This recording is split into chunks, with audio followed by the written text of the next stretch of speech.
ગાંધીનગરના દહેગામમાં ચાર પગના આતંકથી દહેશત. કડજોદરા ગામમાં દીપડાએ હુમલો કરતા 6 લોકો ઈજાગ્રસ્ત.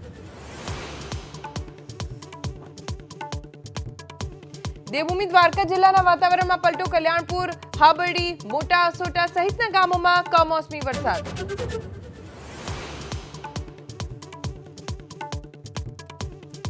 દેશની દિગ્ગજ કંપની પોલીકેબ ઇન્ડિયા લિમિટેડના 30 થી 40 સ્થળે આઈટીના દરોડા. ગુજરાત, મહારાષ્ટ્ર સહિત દમણમાં સર્ચ.